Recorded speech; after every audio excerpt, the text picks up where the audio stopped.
Сайн байцгаана уу? Infinity English-ийн багш гэрлээ байна. Тэгэхээр энэ удаагийн бичлэгээр хүмүүсийн хамгийн их асуусан асуулт болох IELTS-ийн reading хэсэг дээр хэрхэн 7 ба 7.5-аас дээш оноо авах талаарх бяцхан зөвлөгөө хүргэхээр шийдлээ. Бүх IELTS стратежийг зааж бол амжихгүй. Тэгэхээр хүмүүсийн хамгийн гол мэдэх шаардлагатай гол хэдэн тактикуудыг зааж өгөх шийдлээ.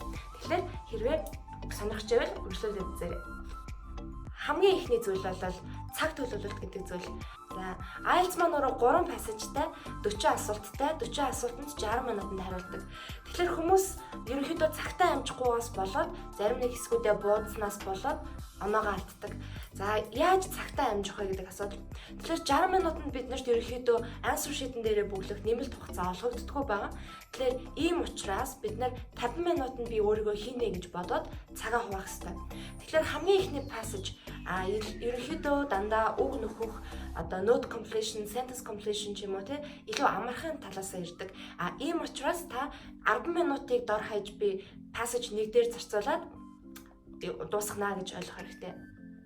Дараагийн passage 2. Тэгэхээр passage 2 болохоор ихэвчлэн одоо summary completion эсвэл олон хариулттай тест гарчиг өгөх даалгавар ч юм уу те иймэрхүү даалгаврууд ирдэг. Тэгэхээр энэ тохиолдолд яг үг нөхөх болон жоохон ойлгож унших чадварууд хослоод ороод ирсэн байдаг. Тэгэхээр энэ дээр та 15 минут зарцуулах хэрэгтэй. Үлдсэн минутыг та зөвхөн passage 3 дээр зарцуулна. Яагаад вэ гэхээр passage 3 үг хаах даалгавар биш, харин илүү ойлгож уншаад зохиолчийн гол санаанд хариулах, тухайн одоо хэлэх гээд байгаа санааг нь олж тодорхойлох ч юм уу иймэрхүү даалгаврууд ирдэг учраас 25 минутыг passage 3 дээр зарцуулна гэж үзнэ. За ингээд анханасаа цаг төлөвлөөд ерөнхийдөө reading хийхдээ та өглөө толгоогоо ажиллуулж сурахын тулд өглөө эртлэн босоод reading хийж байгаарай. Хүмүүс орой IELTS-тай бэлдснээс болоод орой тархины ажиллаа сурчдаг.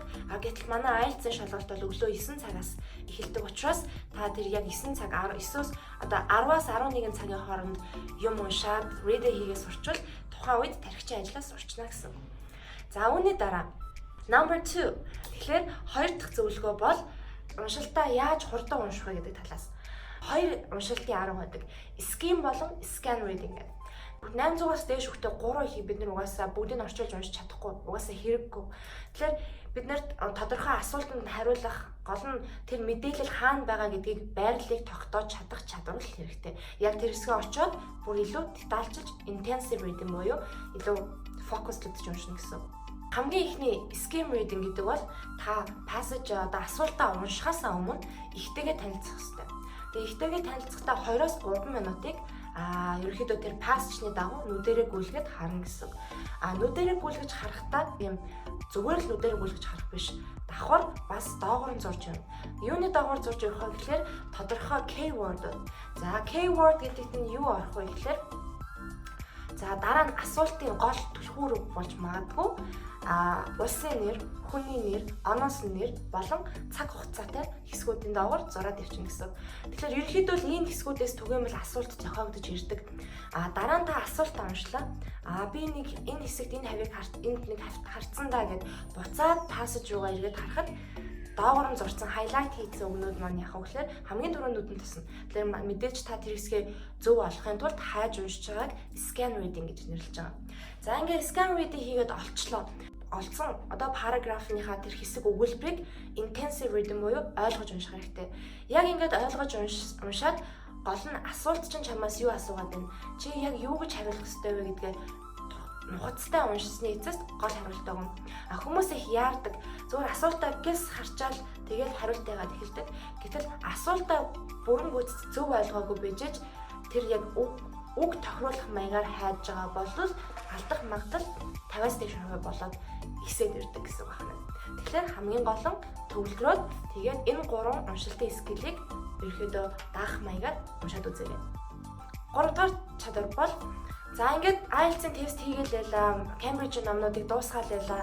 За бараг чи магадгүй миний бодлоор 11-ээс 14 дугаар номыг аль хэдийн ажилласан ч хүн байж магадгүй. Гэтэл чиний оноо чи яг хэндээ гацаад байдаг.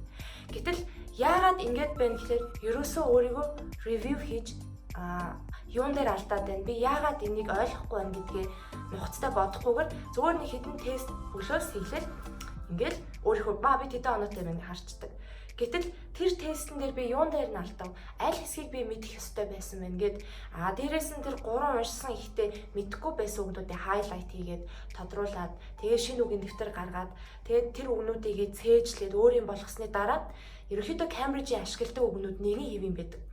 Тэгэхээр энэ үгнүүд чинь таны саяны нэг тестэн дээр хийгээд алдсан үгнүүд дараагийн пассажн дээр дараагийн хийх тестэн дээр чинь гараал ирдэг. Тэр үед та өмнөх тестэндээ зүгээр л орхицсон. Тэр үед цээжлээгүй бол дахиад авдаг оноогоо л авна. Харин оноо одоо нөгөө үгнүүдэд цээжлсэн бол гэхээр таны алдах ёстой байсан тэр хэсэг чинь алдахгүй зөв хийгээд оноо чинь 1-ээр 2-оор 3-аар ингээд дахиад явна гэсэн үг байна. Тэгэхээр хамгийн гол нь уншлаа.